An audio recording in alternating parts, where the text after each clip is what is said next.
अस्सलामुअलैकुम दोस्तों।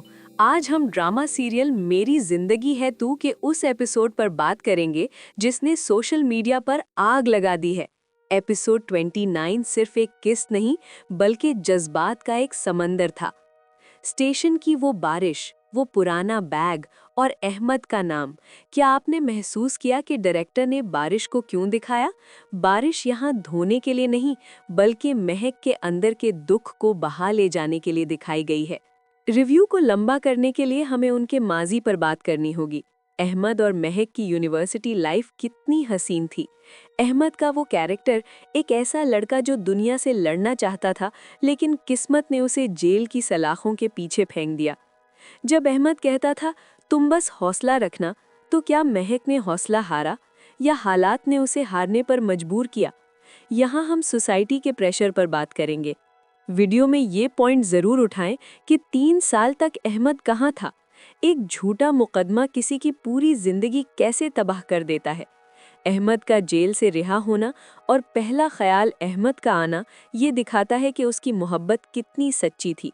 यहाँ आप बात कर सकते हैं कि कैसे हमारा कानूनी निज़ाम मासूम लोगों की जिंदगियां उजाड़ देता है।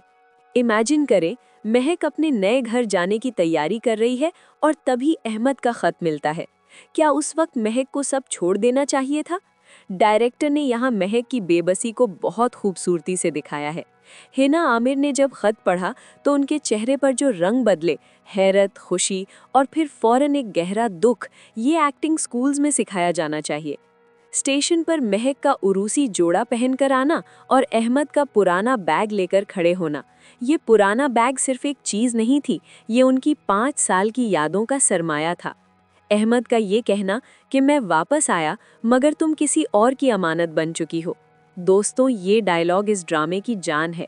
अहमद ने महक पर इल्ज़ाम नहीं लगाया बल्कि अपनी किस्मत को रोया। डायरेक्टर का विजन, बैकग्राउंड म्यूजिक का इस्तेमाल और ट्रेन की सीटी ये दिखाता है कि वक्त की ट्रेन निकल चुकी है और अब दोनों कभी एक नहीं हो सकते। सालों बाद महक का स्कूल में बच्चों को कहानी सुनाना, उसका ये कहना कि हर मोहब्बत का अंजाम शादी नहीं होता, ये हमारी यंग जनरेशन के लिए एक बहुत बड़ा सबक है। मोहब्बत यादों में भी जिंदा रह सकती है। ड्रामे की प्रोडक्शन क्वालिटी, स्क्रिप्ट राइटिंग और बिलाल अब्बास की स्क्रीन प्रेजेंस ने इस एपिसोड को आइकॉनिक बना दिया है। तो दोस्तों, ये था मेरा डिटेल्ड रिव्यू। मेरे ख्याल में महक ने जो किया वो सही था, क्योंकि नए रिश्ते की हुर्मत भी लाजमी थी, लेकिन अहमद के लिए दिल हमेशा रोता रहेगा। आप मुझे बताएं, अगर आप महक की जगह होते तो क्या आप स्टेशन से अहमद के साथ भाग जाते या अपने माँ बाप की इज्जत की खातिर वापस आ जाते? कमेंट ज़रूर करें।